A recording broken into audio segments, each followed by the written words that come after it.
Үш қыз ертегісі. Бір кедей әйелдің үш қызы болыпты. Солардың қарнын тойдырып, киіндіріп, қатарынан кем қылмай өсіру үшін әйел күндіз-түні тыным таппай еңбектеніпті. Қарлығаштың балапанындай қауырсындары қатып, қыздар бой жетеді. Бір күні әйел қыздарын қасына шақырып былай дейді: «Қыздарым менің, бүгінгі күні міне бой жетіп, тұрмыс құратын жасқа жеттіңдер. Мен сендерді қанаттыға қақтырмай, тұмсықтыға шоқтырмай өсірдім. Сендер үшін түн демей, күн демей еңбек еттім. Ал енді өз теңдеріңді тапсаңдар, ақ батамды беремін. Менің көзімнің тірісінде тұрмыс құрыңдар» дейді. Ай жүзді аруларға елдің көзі түспей қойсын ба? Бірінен соң біріне құда түсіп, бірінші үлкен қызы, екінші ортаншы қызы, үшінші кенже қызы ұшқан ұясын тастап, әр қайсысы өз алдына тұрмыс құрады. Әйел де қартайып, босағасында жалғыз қалады. Ермегі елгезек тиын ғана, көңілін қайғы басса шер тарқатып, әңгімелесетін де сол тиын екен. Осылай күн артынан күндер өтеді, бірде кемпір науқастанып, төсек тартып жатып қалады. «Досым тиын, сен қыздарыма хабар жеткіз, көзімнің тірісінде бақұлдасып қалайын» дейді. Тиын ең алдымен кемпірдің үлкен қызына келіп, оның тілегін жеткізеді. «Армысың, үлкен қыз, мені саған анаң жіберді. Ол қатты науқастанып қалды. Қыздарыма хабар бер, көзімнің тірісінде бақұлдасып қалайын деді. Сізді анаңыз шақырып жатыр». Үлкен қызы болса: «Қап, барар едім, бірақ мына қазанымды тазалап жатыр едім» дейді.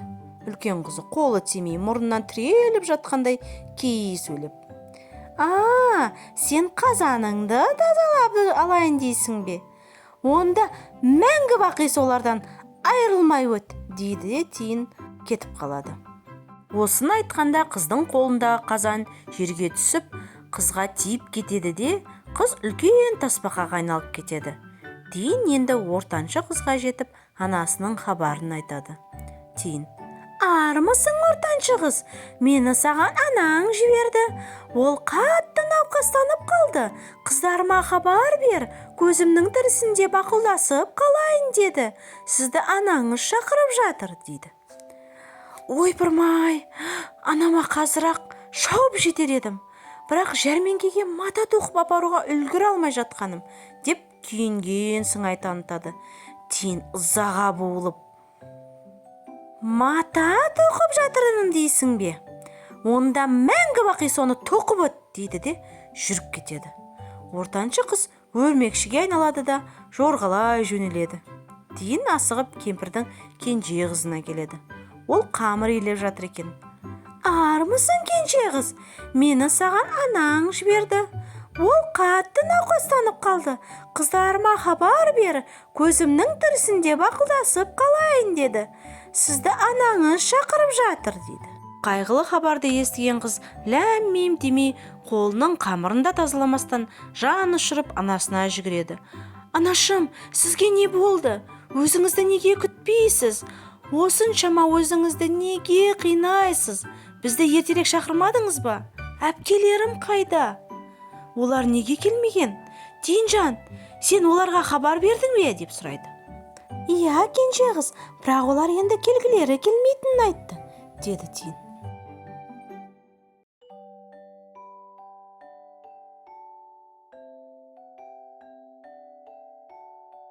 «Бәрі жақсы болады» деп кенже қыз анасына дәрі-дәрмек береді.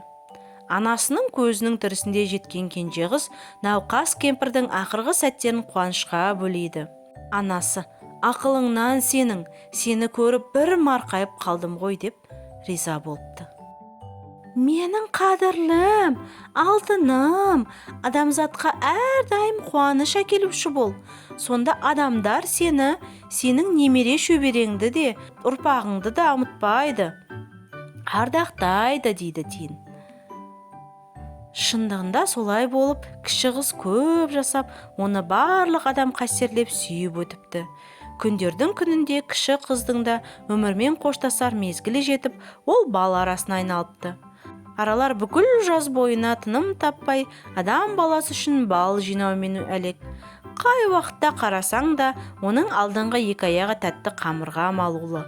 Ал қыс айында айналадағы барлық жәндік ғайып болғанда, ара омартаға, жылы ұяға кіріп алып, жан рахатын табады.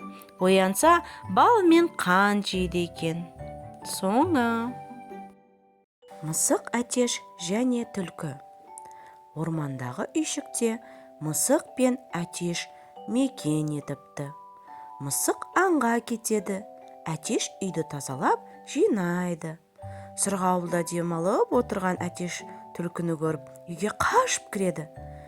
Сонда түлкі терезесінің алдына кеп, оған алдап мынандай өлең айтады екен. Әтешім, ай әтешім, алтын айдар уа әтеш, терезеден қарай ғой, бұршақ берем ала ғой. Әтеш терезені ашқанда, түлкі шап беріп, қапқа салып, арқалап ала жөнеледі. Қаптан басын шығарған әтеш: «Ку-ка-ре-ку, түлкі мені арқалап, ну орманмен қашпақшы, биік таудан аспақшы, бауырым менің мысығым, құтқарсаңшы, қайдасың?» деп айғайлайды. Мысық түлкіні қуып жетіп, әтешті аман алып қалады. Сөйтіп ол әтешке былай дейді: «Байқа, терезеден қарама, түлкіні тыңдама, әйтпесе ол сені ұстап алады да жеп қояды» дейді. Әтеш келіседі. Келесі күні мысық тағы аңға кетеді. Әтеш сырғауылға қонақтап шақыра бастайды. Түлкі жылмаңдап келе қалады. Әтешге қашып кіреді. Түлкі бір уыс бұршақты терезеден шашып жібереді. Әтеш сонда да терезе ашпайды. Сонда түлкі: «Сен өзің мүлде тәкаппар болып кетіпсің ғой. Қарасаңшы, бұршағым көп ақ, мұның бәрін қайда қоямын?» дейді. Әтеш алданып тағы да терезені ашады. Сол кезде түлкі қапқа салып, арқалап ала жөнеледі. Әтеш тағы да мысыққа айғайлайды: «Түлкі мені арқалап, ну орманға қашпақшы, биік таудан аспақшы, бауырым менің мысығым, құтқарсаңшы, қайдасың, ку-ка-ре-ку» дейді. Мысық түлкіні қуып жетіп, әтешті босатып, үйге ертіп әкеледі. Үшінші күні қу түлкі тағы келіп, әтешті алдай бастайды. «Уа, әтешім, саған айтайын деген сөзім бар. Мұжықтар тары тасыды. Бір қап тесік екен, ішіндегі барлық тарысы жолға шашылып қалыпты. Теріп алатын ешкім жоқ. Терезеден қарасаң көресің» дейді. Әтеш терезені ашқанда, түлкі шап беріп үйіне алып кетеді. Мысық алысқа кеткен екен, әтештің көмекке шақырғанын естімей қалады. Үйге келіп, әтешті таппаған соң, гуслин қолына алып, түлкінің үйіне барады. Не де болса, әтешті түлкі ұрлап кеткен екен ғой дейді. Түлкінің үйінің жанына келіп, әндетеді: «Тыңғырлаттым гуслиді, ішек алтын мінекей, үйде мекен бұл түлкі, шықша сыртқа, әй түлкі» дейді. Құймақ құйып жатқан түлкі қызын жұмсайды. Мысық оны қапқа салып алады. Екінші қызы шығады. Оны да қапқа салып алады. Мысық тағы әндетеді. Түлкі әтешті жұмсайды. Мысық әтешті ертіп, үйіне қайтады. Соңы. Балалар, сендерге ертегі ұнады ма? Келіңдер, осы ертегі желісі бойынша ойын ойнайық. Мына суретте қандай аң жасырынған? Дұрыс жауабы түлкі. Ал мына суретте қандай аң жасырынған? Дұрыс жауабы бұл жерде екі аң жасырынған: әтеш және мысық. Біз әтештің басын және мысықтың құйрығын көріп тұрмыз. Жарайсыңдар. Мақтағыз бен мысық ертегісі. Ертеде, ешкі жүні бөртеде мақтағыз бен мысық өмір сүріпті. Бұл екеуі дос болып жүреді. Мақтағыз үйін жинап жүріп, бір мейіз тауып алады да мысықты шақырады. Мысық келмейді. Қыз: «Келмесең келме» деп мейізді өзі жеп қояды. Жеп болған соң мысық келіп: Мяу, неге шақырдың? Деп сұрайды. Мақта қыз айтпайды. Сонан соң мысық, ендеше қатығыңды төгем дейді. Мақта қыз, мен құйрығыңды кесіп аламын дейді. Мысық қатықты төгеді. Мақта қыз мысықтың құйрығын кесіп алады. Мысық, апа, құйрығымды берші дейді. Мақта қыз, менің қатығымды төле дейді. Мысық сиырға барады. Сиыр, маған қатық берші дейді. Менің қарным ашып тұр. Маған жапырақ әкеліп берші дейді. Мысық ағашқа барып, ағаш, жапырағыңды берші дейді. Ағаш, мен шөлдеп тұрмын, су әкелсең жапырақ беремін дейді. Мысық суға бара жатса, су әкеле жатқан қыздарды көреді. Қыздар, маған су беріңіздерші дейді. Қыздар оған, бізге сағыз әкеліп берсең, біз саған су береміз дейді. Мысық дүкенге барады. Әй, дүкенші, маған сағыз берші дейді. Дүкенші, маған жұмыртқа бер дейді. Мысық тауыққа барады. Тауық, маған жұмыртқа берші дейді. Тауықтар, қыт, бізге дән әкеліп берсең, біз саған жұмыртқа береміз дейді. Мысық енді не қыламын деп бара жатса, бір ін қазып жатқан тышқанды көреді. Мысық тышқанды бас салады. Жаныңның барында айт, үйіңде не бар дейді. Тышқан қорыққаннан, үйімде бір табақ тарым бар дейді. Мысық, маған бір уыс тары бер дейді. Тышқан үйінен барып бір уыс тары әкеліп береді. Мысық тарын апарып тауыққа береді. Тауық жұмыртқа береді. Жұмыртқаны апарып дүкеншіге береді. Дүкенші сағыз береді. Сағызды апарып қыздарға береді. Қыздар су береді. Суды апарып ағашқа береді. Ағаш жапырағын береді. Жапырақты апарып сиырға береді. Сиыр қатық береді. Қатықты апарып мақта қызға береді. Мақта қыз, мені кешірші, енді сенің қатығыңды төкпеймін дейді. Мақта қыз, жарайды, кешірдім, сен де мені кешір деп оған құйрығын қайтарып береді. Содан бастап екеуі тату тәтті өмір сүріпті. Соңы. Бір уыс мақта. Авторы Ибрай Алтынсарин. Бір кішкентай қыз әкесінің шапанын жамап отыр екен. Шешесі қасына отырып ақыл айтты. Балам, дүниедегі жаратылған жанды жансыздардың ешқайсының да керексіз болып жерде қалатыны болмайды деп. Сол сөзді айтып отырғанда, қыз бала киімін жамап болып, жердегі мақтаның қиқымын терезеден лақтырып далаға тастады. Әже, осы қиқымның еш нәрсеге керегі бола қалмас, дейді. Шешесі, балам, сол да жерде қалмайды, дейді.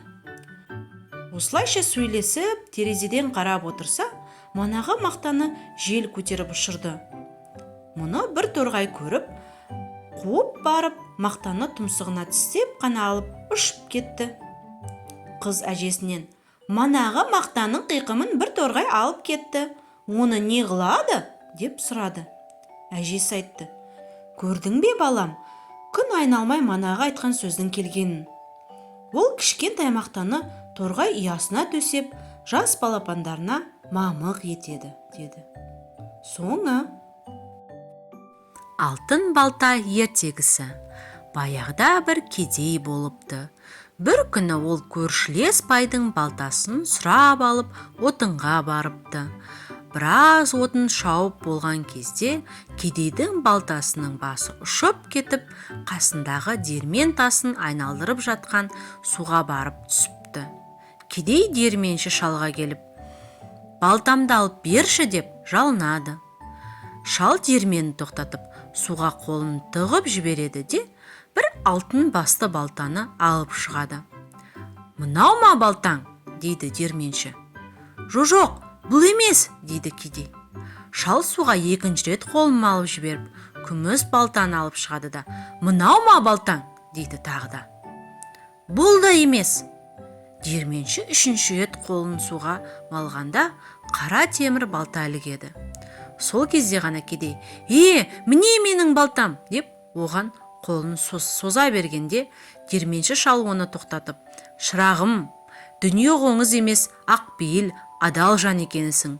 Сол үшін менен мына балтаны сыйға ал. Оның сен сияқты кедейге тигізер пайдасы көп. Осы балта қолыңда тұрғанда күн көрісің түзелер. Тез арада ел қатарына қосыларсың деп оған алтын балтаны береді. Кедей бұл балтаны үйге әкелген күннен бастап құлшына еңбек етеді. Алтын балта сиқырлы балта екен. Кедей отынды да өндіре жарады. Сөйтіп ісі оңға басады. Үйге береке кіреді. Мұны көрші бай да байқап қалады. Бір күні ол кедейден мұның сырын сұрайды. Кедей жасырмай барлық болған оқиғаны айтып береді. Енді қара балтасын ала салып, бай да отынға келеді. Ол отынды шабар шаппастан ақ шыдамай балтасын диірмен суына лақтырып жібереді де, алып бер деп диірменші шалға келеді. Шал судан алтын басты балтаны алып шығады. Сол-солақ екен бай, менің балтам деп тұра ұмтылады.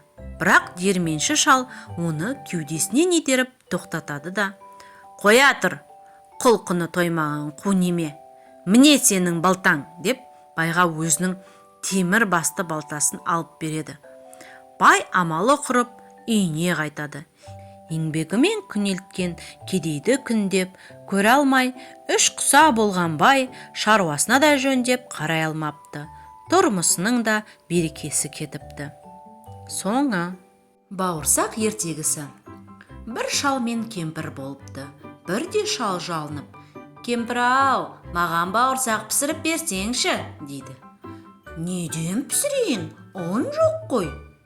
Әй, кемпір-ай, қойманың түбін қырнап көрсеңші, бауырсақтық ұн табылып қалар, дейді.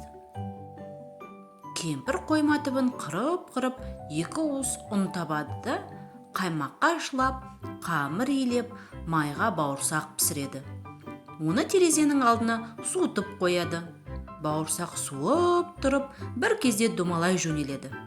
Домалап келіп терезе алдындағы орындықтан еденге, еденнен дәлізге, дәлізден аулаға, ауладан сыртқа, одан әрі домалай береді. Бір кезде оған қоян жолығып, бауырсақ, мен сені жеп қоямын, дейді. Қоян, сен мені жеме, мен саған өлең айтып беремін, онан да соны тыңда, дейді. Әжей қойма қырнаған, екі уыс ұн жинаған, бал қаймаққа шылаған, пісіріп маймен сылаған, суытып та сынаған, бауырсақпын зулаған, атайдан да құтылдым, әжейден де құтылдым, қоян, сенен құтылу қиын емес болмаған, деп бауырсақ алға қарай домала жөнеледі. Қоян аңырап қала береді.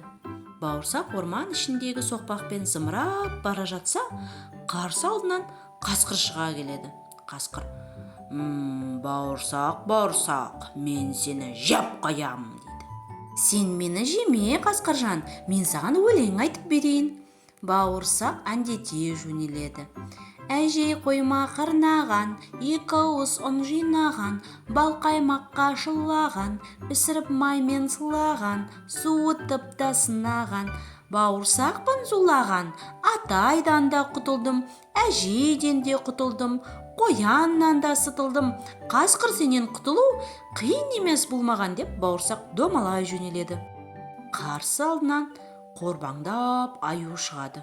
Ол: әй, бауырсақ, мен сені жеп қоямын, дейді. Жоқ, сен мені жеме, мен саған өлең айтып берейін, деп жауап береді. Әжей қойма қырнаған, екі уысын жинаған, бал қаймаққа шылаған, пісіріп маймен сылаған, суытып та сынаған, бауырсақпын зулаған, атайдан да құтылдым, әжейден де құтылдым, қояннан да сытылдым, қасқырдан да сытылдым, аю, сенен құтылу қиын емес болмаған, деп домалай жөнеледі. Аю оның ізіне үңіліп қала береді. Бауырсақ зымырап бара жатса, қарсы алдынан түлкі шыға келеді. Амансың ба, бауырсақ? Көргендерге ұнайды, жүзің қызыл шырайлы. Бауырсақ мақтағанға мәз болып өлеңін айта бастайды. Түлкі болса құмарта тыңдаған боп, қыбырын білдірмей бауырымен сырғып оған жақындай береді. Бауырсақ: әже қойма қырнаған, екі уыс ұн жинаған, бал қаймаққа шылаған, пісіріп маймен сылаған, суытып та сынаған, бауырсақпын зулаған, атайдан да құтылдым, әжейден де құтылдым, қояннан да сытылдым, қасқырдан да құтылдым, аюдан да сытылдым, түлкі сенен құтылу қиын емес болмаған. Дей берген кезде түлкі: әдемі өлең екен, айналайын-ай, қартайған шағым ғой, құлағымның мүкісі бар, кәне менің мына тұмсығыма шықта өлеңді тағы бір шырқап жіберші, дейді. Бауырсақ өлеңін мақтағанға мәз болып түлкінің тұмсығына қарғып шығады да, әже қойма қырнаған деп өлеңдете бастағанда, түлкі бауырсақты хап деп бір-ақ асап жеп қойыпты. Бәрінен құтылған бауырсақ, бәрінен сытылған бауырсақ айналып келіп қу түлкіге жем болыпты. Соңы. Жыл басына таласқан жануарлар. Ерте заманда жануарлар жыл басы болуға таласыпты. Әр қайсысы өзінің иесіне келтірер пайдасын айтып дауласыпты. Сиыр: мө, адам егін еккенде мені пайдаланады, сүтімді ішеді, және сүтімнен құрт, май алады. Жыл басы болуға мен лайықпын, мө, деді. Жылқы: мен алысты жақын қыламын, менің күшімді пайдаланады, сүтімнен сусын әзірлейді, қылыма шейін арқан жіп еседі, адамға менен пайдалы мал жоқ, жыл ағасы мен боламын, дейді. Сонда түйе тұрып былай дейді: сен адамның жұмысын істесең, өз тамағың үшін құл болдың. Себебі адамдар саған сұлы жеп шөп береді. Ал мен сен көтер алмайтын ауыр жүкті көтеріп, айшылық алыс жерлерге барамын.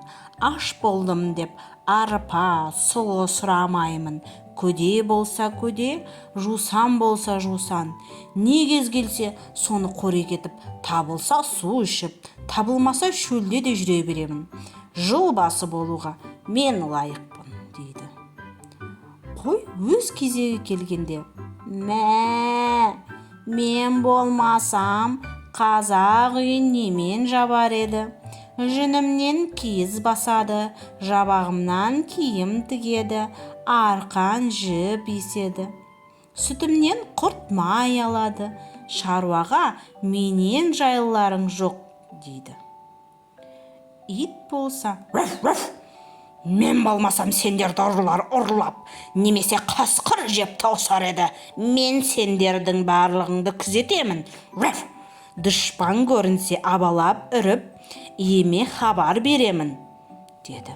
Тауық: қат, қат, қат, қат, қат, қат, қат. Мен болмасам иеміз ерте тұра алмай, иықтап жұмысынан қалар еді. Мен таңертең тұрып, таң атты деп шақырып хабарлаймын.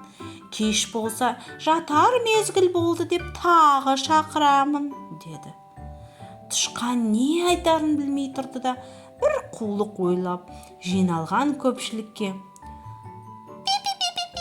бұл таластан еш нәрсе 15, одан да бәріміз келе жатқан жылды қарап тұрайық. Кім бұрын көрсе, жыл басы сол болсын, деді. Өзгелері ойланып тұрғанда түйеге: оны менен бұрын кім көруші еді, деген ой келді. Тышқанның сөзін бәрі қостады. Біраздан соң тышқан жорғалап түйенің үстінде, одан өркешінің ұшына шығып отырды. Жануарлар өзара таласып, мен көремін деп тұрады. Бірақ олар ең биікте отырған тышқанды көрсе де, еш нәрсе демепті. Сондықтан да жылды бәрінен бұрын тышқан көріп, хабар беріп, жыл басы болыпты. Ал түйе бойына сеніп, жылдан құр қалыпты.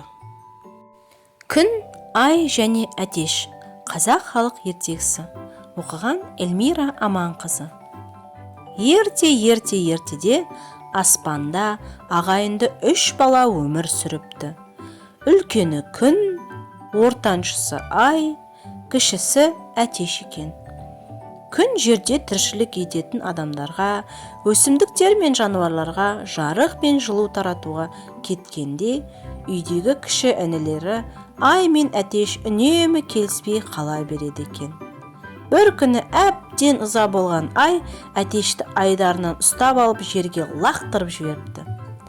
Кешке үйге келген күн болған жағдайды естіп біледі. Ашуға булығып айға: «Туған ініңді көзің қиып қалай лақтырдың?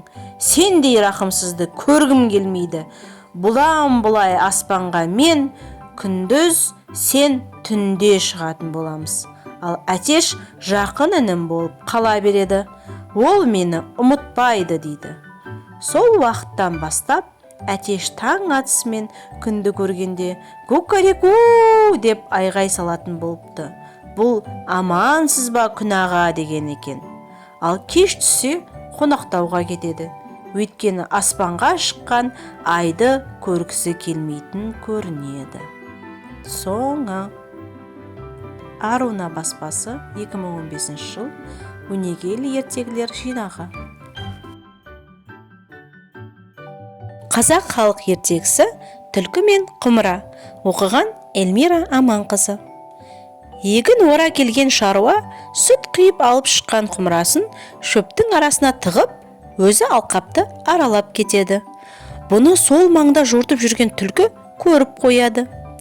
Оңтайлы сәтті пайдаланып, бұғынып келеді де құмыраның ішіне басын тығып жіберіп, сүтті түк қалдырмай ішіп алады. Енді басын шығарайын десе, басы кептеліп қалыпты. Ол құмыраны түсіре алмай, әбден әуреге түседі. Дегбірі кеткен түлкі: «Әй, құмыра, біраз ойнадың, жетер енді, жіберші менің басымды» деп жалына бастайды. Жұлқынса да, жалынса да басы шықпайды. Сонда ол ашуланып: «Қап білем, тұра тұр, жақсылықпен жібермесең суға батырамын» деп жүгіріп келіп өзенге күмп беріпті. Сөйтіп ашқарақ түлкі құмырамен бірге суға батып кетіпті. Соңы. Өнегелі ертегілер. Аруна баспасы, 2015 жыл. Балаларға арналған қазақша контентті қолдай кетіңіз. Ол үшін арнамызға тіркеліп, жүрекшені басып, пікір қалдырыңыз. Өзіңіздің достарыңызбен бөлісіңіз.